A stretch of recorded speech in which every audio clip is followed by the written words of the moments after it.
Yo, what's up, guys? Dragon Ball Dave here with a Dragon Ball Daima Episode 3 discussion. Well, just my thoughts on it. Episode 3 is entitled Daima, and it released October 25th, 2024. So I'm just kind of going to go through the episode and get my thoughts on it as we go. Alright, let's get into it.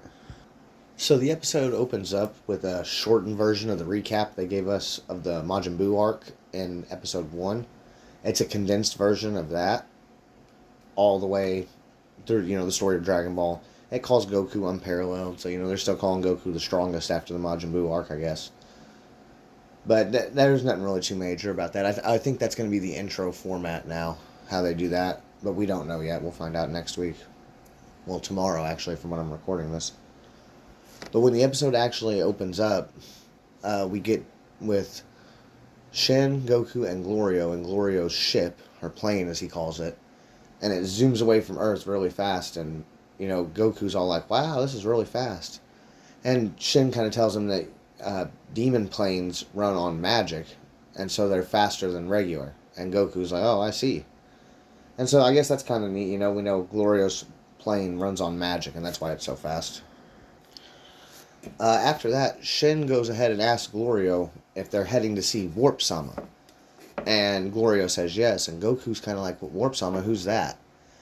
And they explain that that's a transit point between the demon realm and the living world, I guess. So, that's kind of neat. We didn't know that. They're talking about the fish, which we're going to get into in a minute. His name is Warp. But Goku does a little goofy thing where he tries to, extend the power pole, the Noyobu, in the ship. Which would have been funny if that broke it and that was the end of it. But, whatever. But anyways, Glorio says that the nearest Warp-sama, so apparently there's multiple of them, like warps everywhere, is in the Raka system near the planet Batapi. Now, we've never heard of that. I've never heard Raka system or anything, so that's kind of new. We'll see where they go with that. There's probably a whole bunch of stuff that we don't know as far as, like, systems go. But Shin kind of seems to be aware of it a little bit. He knew, like, oh, so I see there was one there. So that kind of a little bit implies he at least had an idea that a warp was there. Since he's suspicious, Shin actually asked Glorio, hey, you did say someone sent you to get Goku?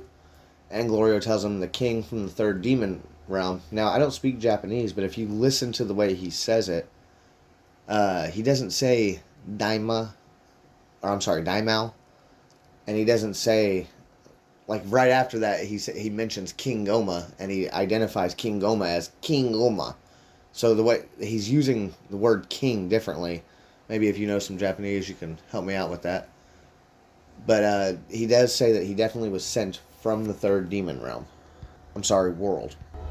He goes on to reiterate that, he was sent to get Goku to stop Goma. And he says that Goma is pretty, tricky, but Goku defeated Majin Buu. So Goku's not worried now either. Now Shen still looks kind of confused and, like, suspicious of Glorio, which is kind of justified, I'd say. Like I said, you look too much like Mira for me, buddy.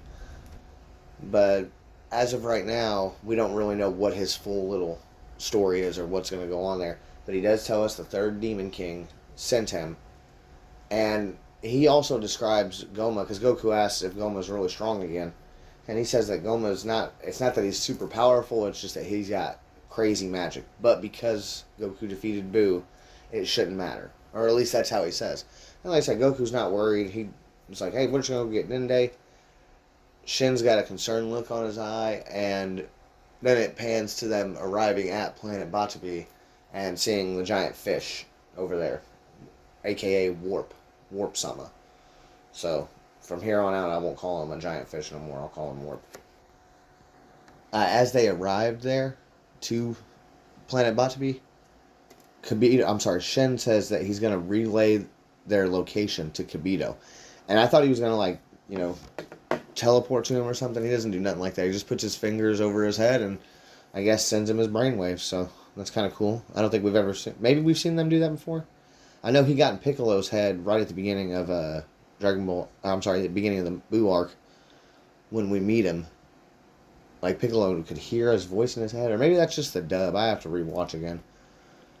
But nonetheless, he relays their position to Kibito, so Kibito does know where they're at.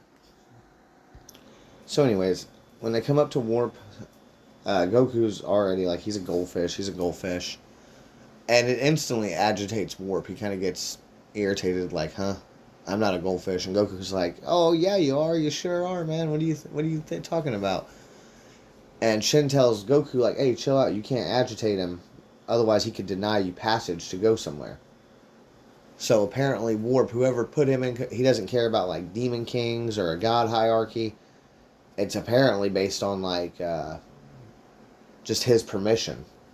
Like if it reminds me kind of Zuno in Dragon Ball Super. Like if he likes to kiss, then you get a bunch of questions answered. If not, then he doesn't. It's at his leisure. And so that was kind of funny. Goku's like, oh okay, well then you must be a pop-eyed goldfish. And Shin like has to grab Goku and throw him back in the ship. Like, dude, shut up. You're gonna get it. You're gonna ruin it. But then Warp says, okay, identify yourselves. And Glorio says he came before and that he's returning to the demon realm. Warp instantly says, you have more people with you. And are they from the demon realm? And this is where Shin, he says, let me see your ears. And Shin shows his ears. And, Warp does say, you're definitely from the demon realm. So, there you go, Shinjin tree. Kaiju tree, whatever it's called. But anyways, he tries to look at Goku's ears, and Shin does some magic and makes Goku's ears pointy for a minute. And I think I remember not too long ago, we saw some leaks for that. And I remember when I seen it, I thought like, man, what the hell are they doing? But now it's a lot, that wasn't a big deal at all. That was kind of neat. It does show you that they are pretty much selling that pointy ear thing is from the demon realm. But also, this guy Warp is apparently a guy who can tell, and he knows. And he couldn't even tell those were fake. So, pointy ears doesn't guarantee. I'm not going to say it has to be a given to have pointy ears to be from the demon realm. Because I'm still pretty sure Majin Buu is from the demon realm. Some people are citing that 2014 Psycho Jump interview. Talking about Buu was created before time immemorial or whatever. And, Toriyama said that there was 3 Kaioshin and 2 of them are active in that same interview. That interview doesn't make a whole lot of sense with, anything that we've learned about it. Contradicts the Super Exciting Guide. It didn't line up very well with Dragon Ball Super. And so I don't know if that's actually supposed to be so serious there. And I still think Buu is a demon. So, anyways, the pointy ear thing was, they've doubled down on it, but Warp clearly thinks that Shin and all of them are from the demon realm. So he gives him permission, but then asks for the pin. Now, when he asks for the pin, Shin's like, whoa, what? There's a pin? So he didn't know about that. Apparently, it used to just be you could just go to Warp, and if you got permission from him, you were good to go. But Glorio gives the pin. But Glorio gives the pin number. It's 8821 to go to the demon realm. And he tells Shin, you have to have the pin, and now you have to fill out an application. And we don't know who is doing this. So we don't know who put Warp in charge. We don't know who's handing out these applications. We don't know any of this. So there's a lot of mystery still, which keeps me interested. I hope they don't just, not explain it ever. I hope we do get to see who the bigger baddie is here, because I've said in my episode 1 and episode 2 reviews, that I don't think Dragon Ball Super is important to this continuity right now. They don't care about it as near as I can tell. And so I'm kind of shaking that from my head. So I am curious to see where they go with all this stuff that they're kind of introducing us to, but not quite going in depth about. So they go into Warp's mouth, and it's just like when Goma, Degasu, and Neba did it. They go in his mouth, and then another little portal that looks, like I said, it reminded me of a beak, opens up, and they go in that. And right as they're going in it, Shin's like, oh, I need to relay our position and the pin number to Kibito. And he goes to do it, but it says there's not enough time. Because I think it's as they pass in through that little beak-looking thing. So I assume that means that, he can't communicate with them outside of the realm like that. Which, that's neat. It's neat. Maybe that's something that happened due to him getting shrunk. Or maybe that's, just the limitations of his power. Because it's clear he said we can't travel to the demon realm. Like, Kibito can't just teleport there. So it probably is like they can't, you can't just pass stuff between realms like that, which is interesting, I guess. But yeah, so it's the same thing. They go in there, it starts spinning. Goku acts like he gets sick, and they arrive in the room that Goma, Degasu, and Neba arrived at with all these doors. And what we find out is Little Warp. Goku asks them if they're in the demon realm now, and Glorio says no. This is just a relay point, essentially. And then it pans to the demon world doors. I'm sorry, the demon realm doors for Demon World 1, 2, and 3. And they're clearly marked, unlike the other ones. They actually have separate colors for each one of them. And you can see a 1, a 2, and a 3 marked on them pretty clearly. Which, that's not like how the other doors were for Universe 7 and Door 3 that Degasu mentioned in Episode 1. So I thought that was kind of neat. I guess that means that only these 3 doors go to the demon realm, and all those other doors go to the outside world, or whatever that means. Which we don't actually know that yet. We'll find out. Oh, excuse me. But Glorio says that, only palace members are allowed to use access to the first demon realm. And they're only going to be able to go into the third demon world. And Shin's like, well, why wouldn't we go to the second one? That's further. The third one's the furthest away. And Glorio says, I only got permission to come to the third one.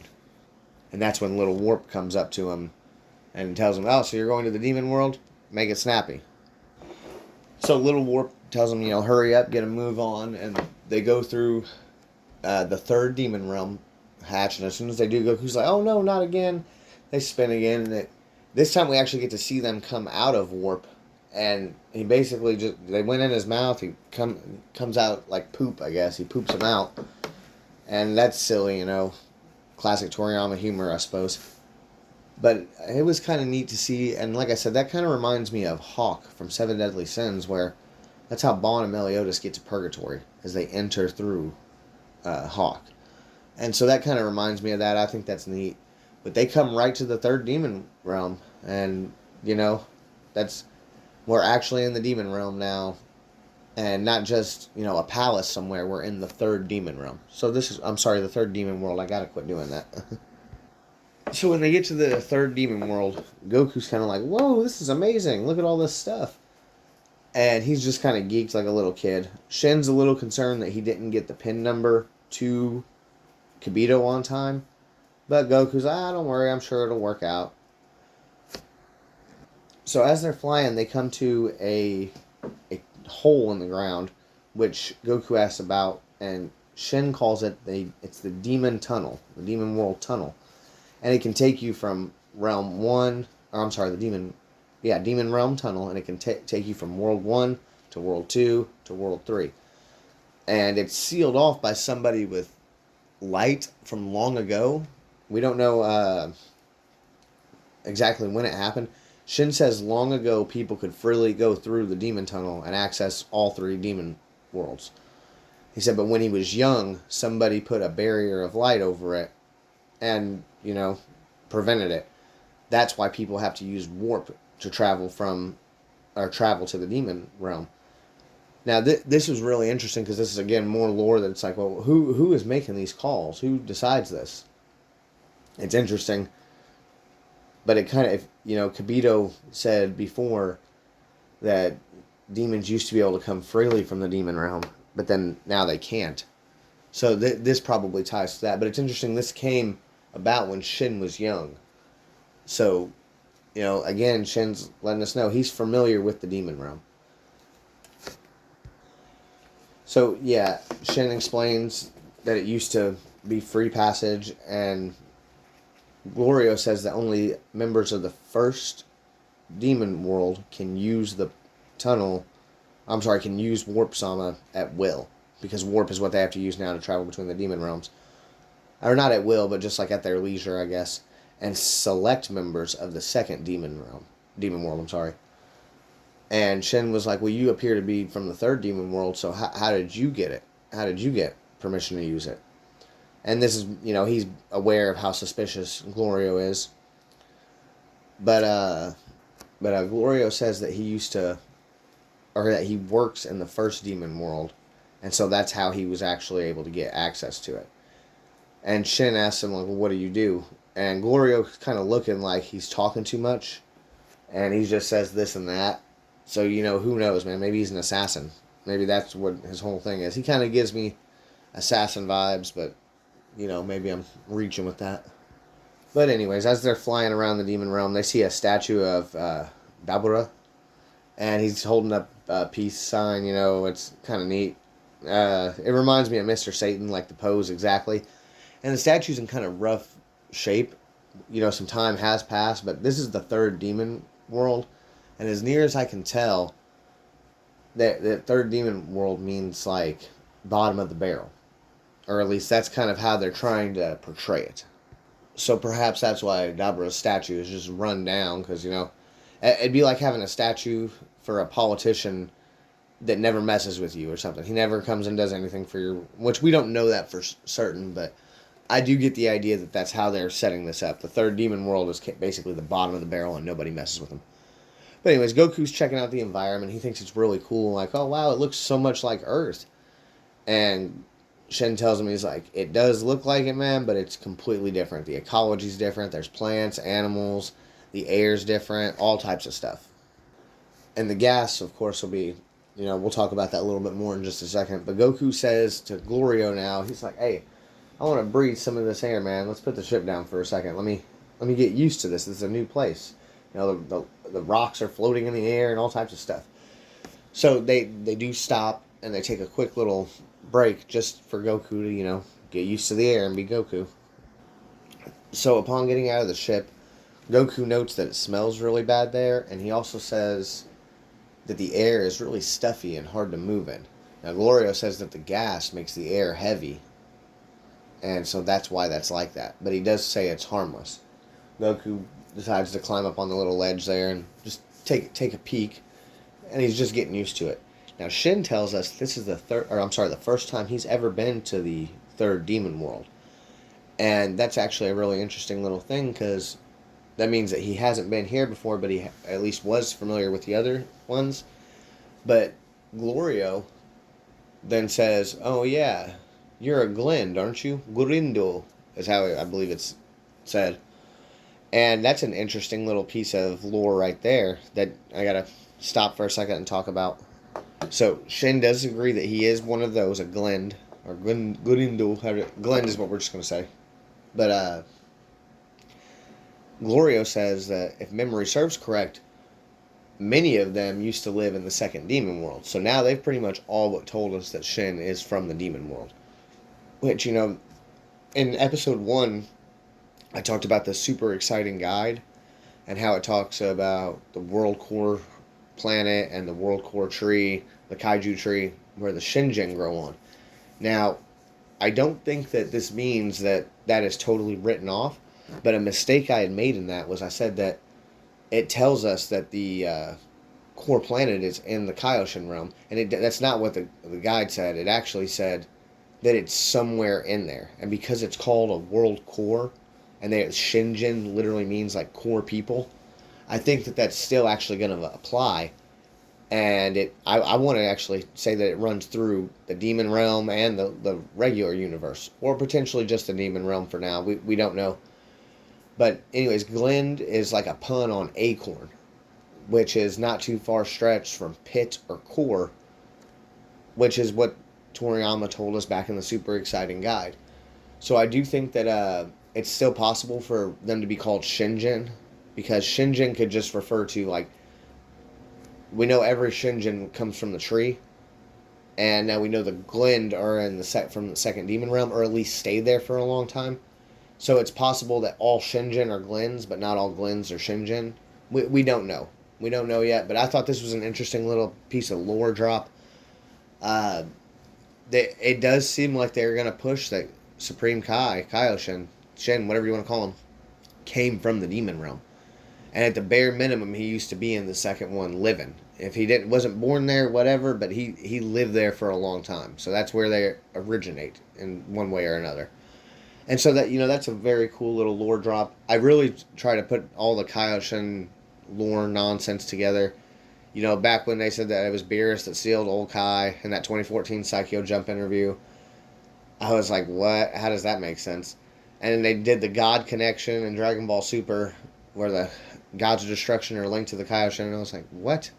How the hell does any of this stuff even make sense with what we already have been established with or and know? And for the most part, it doesn't. You know, it just Toriyama could be coming up with new ideas. Maybe he had an idea and he scrapped it. Maybe he forgot. It could be anything, you know.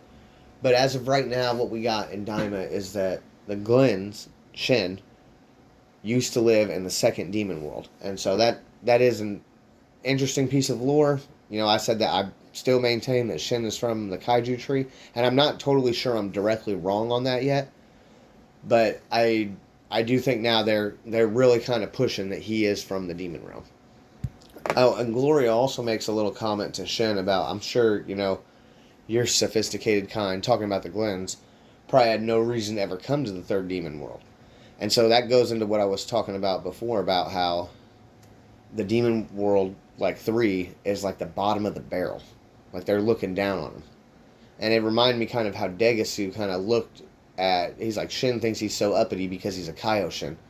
And it made me think like, okay, I kind of see where they're going with this. Glorio's got that same little vibe. Shin kind of looks at him like, what are you talking about? And I can see they're probably going to do something with that. It'll almost be like a classist thing or a racist thing, almost a prejudice thing, where it's like, oh yeah, you guys are no good. And it's like, what? You judgmental ass fucks. It then cuts to Goku, who's following a little cat-looking creature around, just chasing it, I guess. And it hops down these cliffs here to this like flowing like sea of darkness, and that's actually what Glorio calls it. And he tells Goku, "Watch out! If you fall in there, you'll perish instantly." And you know that's something that you know we don't know a whole lot about. I almost thought of Snake Way when they said that if you fall off Snake Way, you'll go to hell and you'll be stuck forever or whatever. And Goku didn't have any problem with it in the anime when he did. But of course, I guess that was only anime. But here, I think that's supposed to be like a kind of similar thing. I don't expect them to go in greater detail on that. We might see something get knocked in there, but I'm not gonna hold my breath on it. Anyways, then these bounty hunters show up, and they try to attack Glorio, Shin, and Goku. And Goku noticed when they shoot these arrows at him that they're so slow. And Glorio tells him, like I told you, the gas makes the air heavy, so everything moves slow. So Goku just easily dodges their arrows, and then Glorio is able to, you know, move fast, where Goku's kind of struggling to move around. Glorio runs really fast. He shoots all the guys. It looks like he shoots, like, the rocks and doesn't actually kill them. But he shoots all these bounty hunters and makes them stop, and they go away. And it kind of reminded me of Maris, the way Maris was taking care of business in Dragon Ball Super. But it also kind of reminds me, like I said, of kind of like that hitman or assassin thing, where he could have taken him out, but he chose not to. There was no money in it. You know what I mean? Or maybe that's just me reaching there, but I still thought it was kind of cool to see Glorio kind of get down.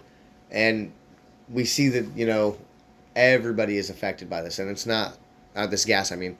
And the Demon Realm, it's not like Vegeta or, you know, Pui Pui on their planets that have higher gravity, where they just become accustomed to it, and so they move accordingly with it.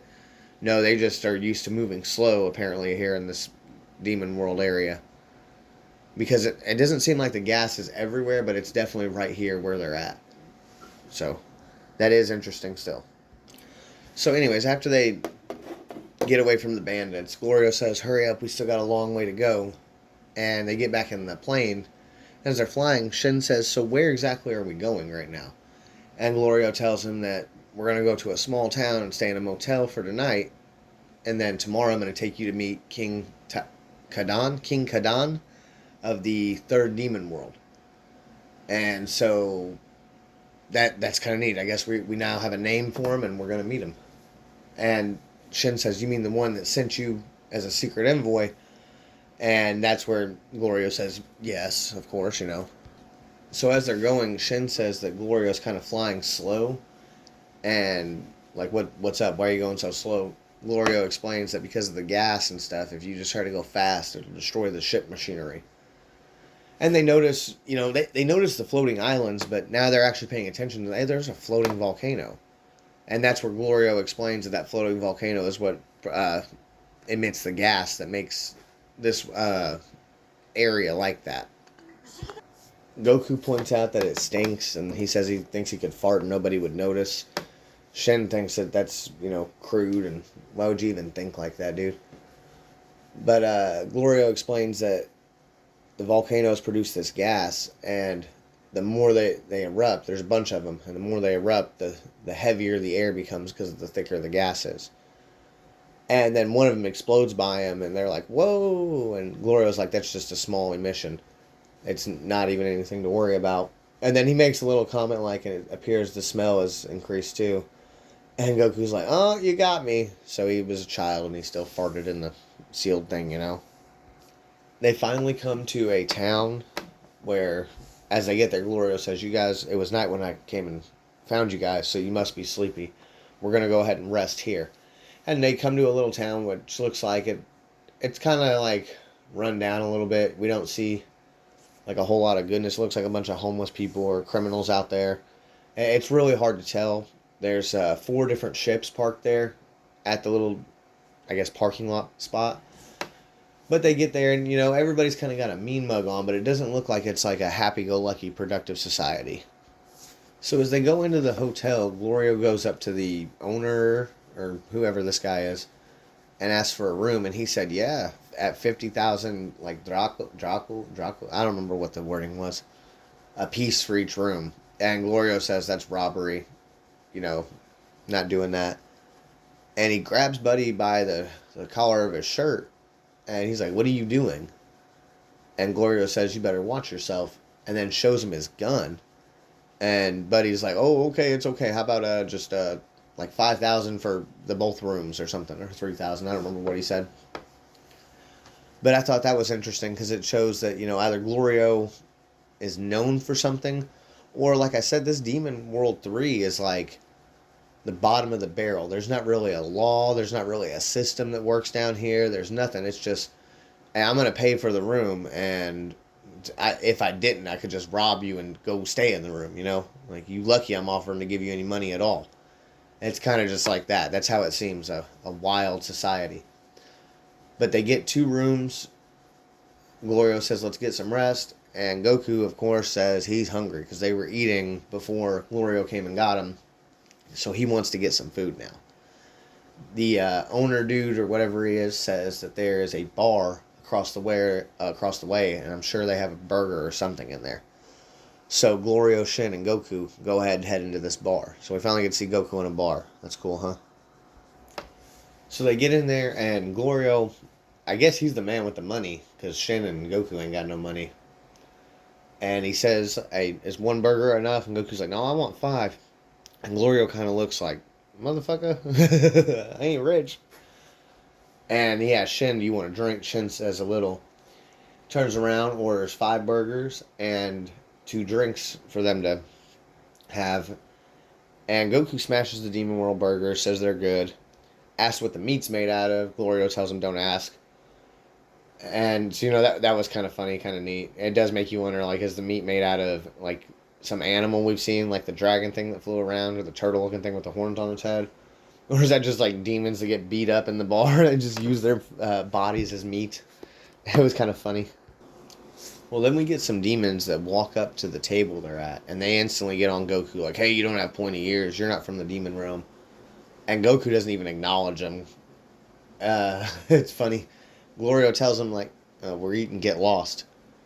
And these other demons walk up too. The one guy looks kind of like a wolf man. And he says, oh, you kind of mouthy, huh? To Glorio. And Glorio's like, didn't I just tell y'all Get Lost? The big guy that walked up slams his hand down on the table. Glorio then throws his drink in his face and kind of whoops both these guys pretty easily. And then sits back down casually and orders another drink. I thought it was pretty awesome. I was like, this guy Glorio's a badass. Goku's kind of like, oh man, you got water on my hamburger, or drink, whatever the drink is. We don't know what it is that they're drinking. But then this other little Kitella knockoff cat looking guy comes up and tries to attack Goku with a burger in his hand. And Goku uses 2 plates and has this really little awesome scene where he blocks his attacks and kicks his ass with it. It reminded me of some Jackie Chan stuff, for real, man. I thought it was awesome. Uh, because it's not a big fight like that. Goku and Glorio are clearly in control, but Goku's just eating a burger, making a mockery of this guy. So more of the demons come, and they're just trying to attacking Goku here, and he's just dancing all around. He says it's hard to move, so I guess that gas is here as well. Like the air is still the same. Now these guys don't seem like they're struggling too much to move around, but Goku is just vastly superior to them. In that aspect, he just jumps all around everywhere. This one guy grabs an axe and he tries to chop Goku, and Goku's like, "Hey, is that allowed?" He's like, "Yeah, anything's allowed." Apparently the air is so heavy, and how he swung the axe, it's stuck in the ground. He can't get it out. So Goku just smacks him away. He was a weird looking character too. He kind of reminded me of those creatures on the Dark Crystal. The way his hair looked and stuff. I thought it was a weird looking critter. After Goku finishes knocking out pretty much all the demons in there, he says that his body's finally getting used to the air, his sense of distance, his balance. He's getting used to it. So now we might actually find out, how strong Goku actually is, because this whole time he hasn't been used to his body. So he's definitely been weakened, but not in the sense that he lost a bunch of power, or at least we haven't been told that yet. Now he's getting used to his body finally, and that's neat. Glorio, Goku says, he's like, "Oh, I'm still hungry," and Glorio, without missing a beat, orders another hamburger. So that was pretty cool. It was like, hey, we just, whooped everybody in the bar. Let's have a burger, finish our beer. Anyways, it then pans to Goku and Shin knocked out, sleeping in their bed. And we see the wolf dude and, like I said, that weird guy with the axe that looked like the Dark Crystal creatures kind of to me. They're running, like, in the night. And they're like, "Oh, we'll show them." And this, again, goes into what I said about this Demon World 3 thing being like the bottom of the barrel. Like, "Oh yeah, you can whoop us, but we finna steal your shit." And that's actually what happened. The next morning, they get up, they go outside, and Glorio stops, and he's like, "My plane." And his whole ship is gone. They stole his ship, and that's how episode 3 ends. So that was kind of an interesting episode. We got a bunch of lore drops and stuff. I enjoyed it. Got a kick out of it. I'm hyped for the next episode. We didn't get to see Goma or Degasu at all in this episode. So I do look forward to, them in the future. Haven't seen Dr. Arinsu again. I'd like to see what's going on with her. I want to definitely find out more about the second demon realm and Glins or Grindel, however you say it. What else was there in there? Oh, I have to talk about this because I didn't point this out in the other episode reviews. So there are so many Dragon Ball GT parallels that it's hard to ignore. Now, I didn't really point it out too much because I'm not trying to lump Daima in as GT. That's not what it's supposed to be, or at least based on what we've been told. But there are some things that I just had to point out here. So in episode 1, Goku gets turned into a kid. That happens in Daima and GT. Now in Daima it's everybody, in GT it's just Goku. And it's via the Dragon Balls. They're different sets of Dragon Balls, mind you, but that is what happens. In episode 2, Goku and 2 other characters leave Earth in a ship to go on their mission, their quest. In GT, it's Goku leaves with Pan and Trunks to go find the Black Star Dragon Balls. In Daima, it's Goku leaves with Shin and Glorio to go find Dende in the Demon Realm. And then episode 3 of GT ends with Trunks, Pan, and Goku finding that their ship has been stolen. The same way that Glorio, Shin, and Goku find that their ship has been stolen. And so I think those little parallels to GT are insane crazy. And there's probably more that I've overlooked. But it's just crazy that the first 3 episodes actually match up with one another. Because what we're doing now, the entire Black Star Dragon arc in Dragon Ball GT, we're supposed to go get the Dragon Balls, but then Gild, whatever his name is, takes the radar, and they lose their ship. So they have to go on a whole separate adventure just to go get their ship back. And I think that's what's going to happen here. Now they're supposed to be on their way to go meet King Kadan of the Third Demon World, and they can't. They can't go meet him. They got to go find these thugs that stole their ship. And I guess that's what it's supposed to be. It's kind of like I said, there's no law here, I don't think. Nobody cares about the Demon World 3. They just kind of look at it like it's bottom of the barrel. So you kind of do what you want. If you can whoop somebody, you whoop them. If you can't, then you figure out what you can do to get back at them. And that's kind of crazy to me. I've really enjoyed this episode though. I'm enjoying Daima.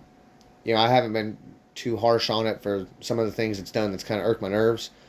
I have pointed them out in the episode reviews, but other than that, I'm not dwelling on that. I'm happy that we got Dragon Ball coming out weekly. I enjoyed the anticipation for the episode. Trying to share my thoughts on it with you guys or anybody who watches it, anyways. But yeah, that's pretty much it. I don't have too much more to say on it.